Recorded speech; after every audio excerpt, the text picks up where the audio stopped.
Hello guys, आज हम solve करने वाले हैं लीड कोड का क्वेश्चन नंबर 1317 इसमें क्या करना है, हमें convert integer to the sum of two no zero integers. ठीक है, हमें एक इंटीजर को दो नो ज़ीरो इंटीजर्स में कन्वर्ट करना है, यानी कि दो नो इंटीजर्स में तोड़ना है जिनका सम मिला के वही इंटीजर आ जाए। जैसे कि क्वेश्चन पढ़ते हैं, फिर अप्रोच देख लेंगे। ठीक है, and then code. So no zero integer is a positive integer that does not contain any zero in its decimal representation।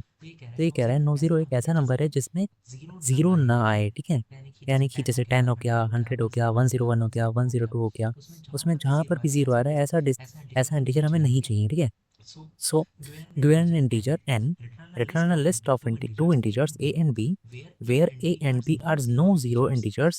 ठीक है, हमें एक n इंटीजर गिवन है, हमें a b एक लिस्ट फॉर्म में चाहिए जहाँ पर a b जो होंगे नो ज़ीरो इंटीजर्स होने चाहिए और इन दोनों का सम मिला के n के इक्वल होना चाहिए। यहाँ पर जितने भी टेस्ट केसेस हैं सारे के सारे में कम से कम एक वैलिड सॉल्यूशन है।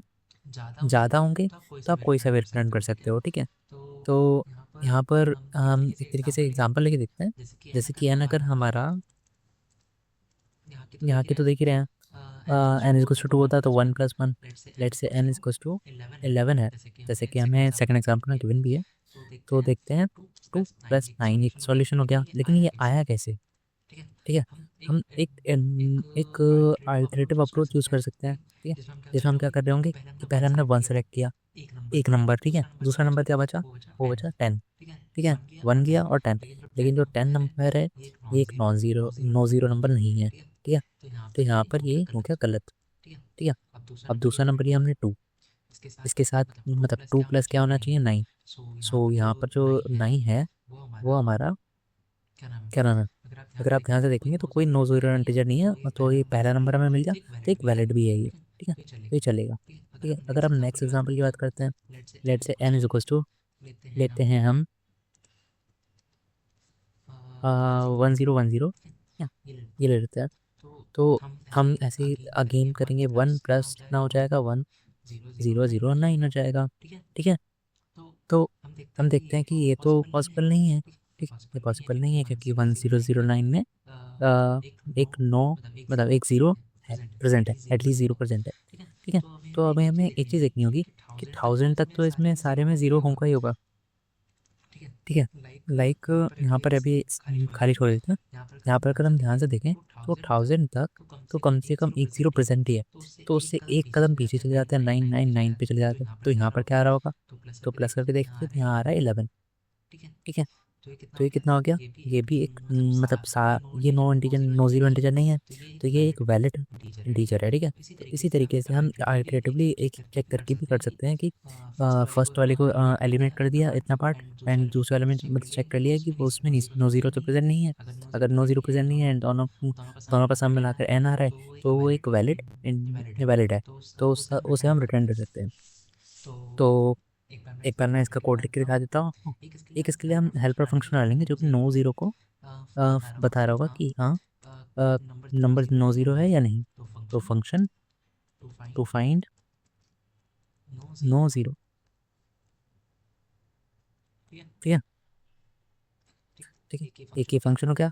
अब इसके अंदर हम क्या करेंगे, हम इसके अंदर ट्रैवर्स कर रहे होंगे कहाँ से कहाँ तक, सॉरी, ट्रैवर्स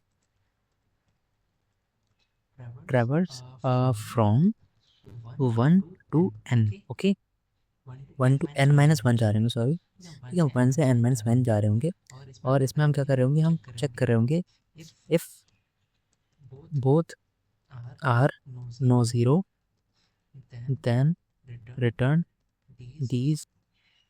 ठीक है, तो रिटर्न कर देंगे हम इन्हें। ठीक है, अगर देखिए इसमें लिखा है कि कम से कम एक सॉल्यूशन होगा ही होगा, तो हमें रिटर्न ही कर सकते हैं। बाकी इसके बाहर आने के बाद कुछ ना कुछ रिटर्न करना होता है, तो वो खाली हम रिटर्न कर देंगे, एम्प्टी। ठीक है, बाकी वहाँ पर हम स्टोर करके ब्रेक मार के भी आ सकते हैं, लेकिन हम वहीं रिटर्न कर देंगे। तो यहाँ पे जस्ट एक खाली ब्लैंक रिटर्न डाल देंगे, वरना नीट कोड एरर देता है। तो इसे फिल कर लेते हैं जल्दी। पहले नो ज़ीरो का एक फंक्शन डाल लेते हैं जो कि होगा बूल फॉर्म में ले लेते हैं हम, बूल नॉन ज़ीरो। ठीक है, और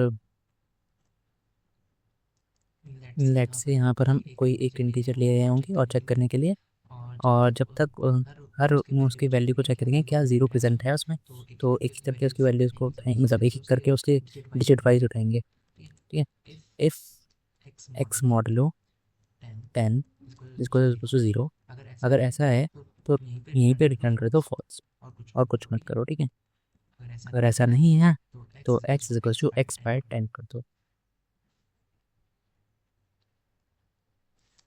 ठीक है, तो ऐसे ही लूप में चलते जाना है एंड अगर फॉल्स नहीं है तो एज चेंज करके रिटर्न ट्रू कर देना।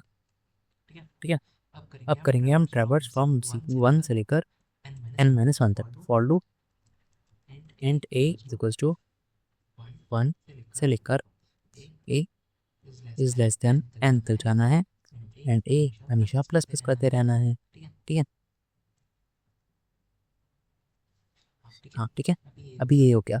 अब हम एक किस्म से वैल्यू लेते हैं, लेट से b लेते हैं। ठीक है, तो b क्या हो जाएगा हमारा n-a, मतलब जो भी बचा।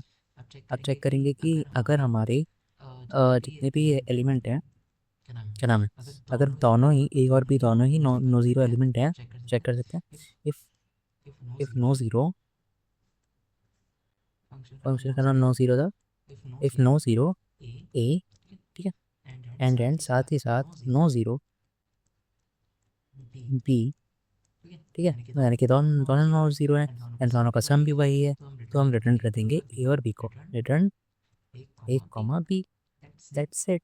एंड यहाँ पर जो मैं बोल रहा था रिटर्न नहीं करेंगे तो लीड कोड एरर देता है जनरली। अगर आप सिंपली चलाएंगे तो कोई दिक्कत नहीं है इसे, तो उसके लिए हम एक यहाँ पर खाली ब्रैकेट लेके रख देते हैं। एक बार टेस्ट केस रन करके देख लेते हैं वर्क कर रहा है कि नहीं। ये परफेक्टली वर्क कर रहा है एंड सबमिट भी करके देख लेते हैं जल्दी से। तो जैसे कि देख सकते हैं ये 100% बीट्स के साथ सबमिट हो गया। तो इसमें कुछ नहीं करना था, बस नंबर को तोड़ के बार बार चेक करना था कि ये ठीक है, ये ठीक है, ये ठीक है, दैट्स इट। ठीक है, तो अगर आपको वीडियो अच्छा लगा तो लाइक कीजिएगा, अगर ऐसी और वीडियोस देखने तो चैनल को सब्सक्राइब कीजिएगा एंड थैंक यू फॉर आज की वीडियो। अब कल मिलते हैं।